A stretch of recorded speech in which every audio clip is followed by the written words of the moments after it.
All right, so you're probably not in a good position right now because you are looking on how to change your spare tire on your Chevy Silverado, which means you're probably on the side of the road or you're in a really bad mood because you have a flat tire. And I'm going to show you how you can lower that back tire down from underneath your truck. Right underneath the center of the truck, you're going to see the tire.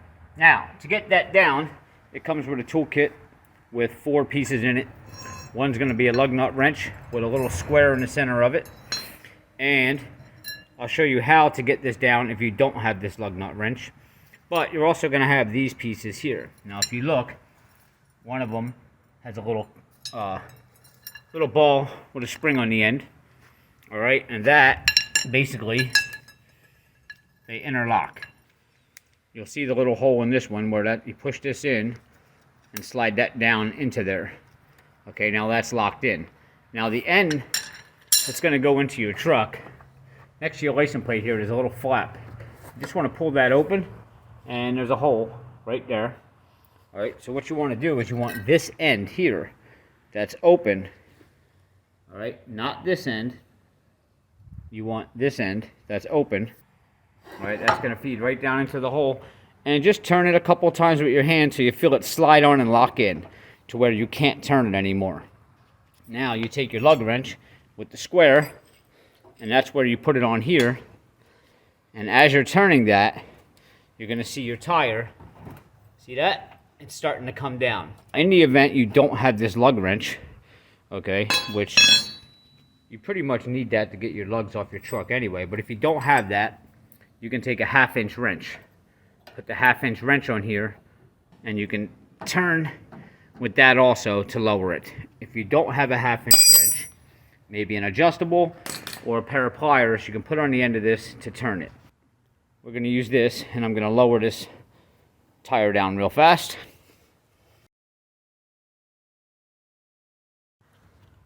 Once it hits the ground, keep turning this a little bit more, because you see that wire cable that goes through the center?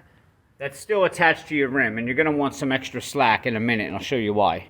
So keep turning this a little bit more to let some extra slack out. Alright, just a couple turns.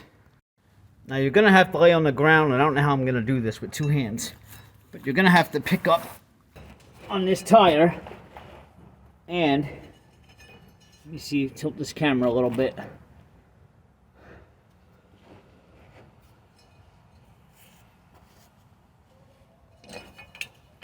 Now here's the metal thing, that's why I said to let extra slack out so that this can dangle a little bit. You're going to need to turn this sideways and shove it up through that hole. Like that. And that will allow you to pull the tire out now.